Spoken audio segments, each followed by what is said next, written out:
আমি বলবো এখানে দেশের উন্নয়নের চেয়ে আমাদের বেশি প্রয়োজন হচ্ছে আমাদের জাতিগত উন্নয়নটা।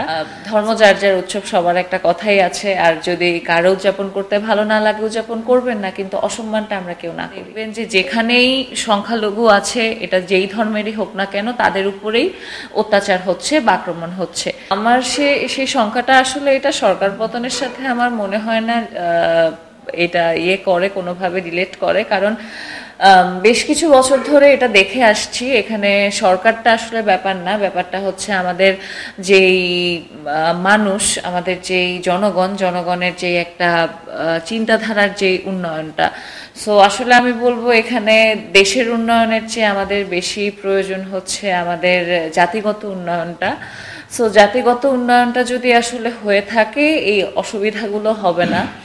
আর আমার দেশে আসলে আমি সংখ্যালঘু না, সো ওই ভয়টা আমার মনে অতটা কাজ করে না। আমার পূজা আমি উদযাপন করব, পুরোটা স্বাধীনতা নিয়ে উদযাপন করব এবং সকলকে আমন্ত্রণও করব যে একসাথে সবাই উদযাপন করুন, কারণ ধর্ম যার যার উৎসব, সবার একটা কথাই আছে। আর যদি কারো উদযাপন করতে ভালো না লাগে উদযাপন করবেন না, কিন্তু অসম্মানটা আমরা কেউ না করি। এই জিনিসগুলো না আমার হাতে নেই আসলে।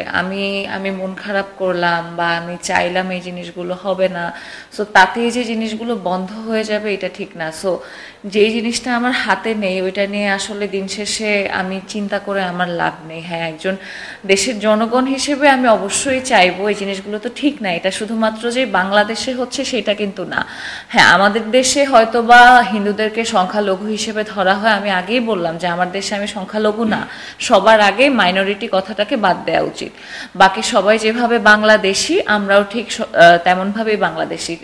পৃথিবীর বিভিন্ন জায়গাতে দেখলেই আপনারা দেখবেন যে যেখানেই সংখ্যালঘু আছে, এটা যেই ধর্মেরই হোক না কেন, তাদের উপরেই অত্যাচার হচ্ছে বা আক্রমণ হচ্ছে। সো জিনিসটা আসলে দেশের উপরে দোষ দিয়ে লাভ নেই। সো আসলে দেশটা তো আমাদের ভালোবাসার, তো এটা নিয়ে আমার ওভাবে বলার কিছু নেই। আমরা চাই, একজন নাগরিক হিসেবে আমার চাওয়াটা থাকবে যে এই জিনিসগুলো আসলে না হোক, কারো উপরেই না হোক, কোনো ধর্মের উপরেই না হোক। সর্বপ্রথম আমি এখনো নিজেকে ওই পর্যায়ের আমি এখনো পৌঁছাইনি যে আমার একটা কথাতে হয়তো বা সমাজের অনেক মানুষ ইন্সপায়ার্ড হবে বা আমার একটা কথার জন্য সমাজের কিছু মানুষ হবে।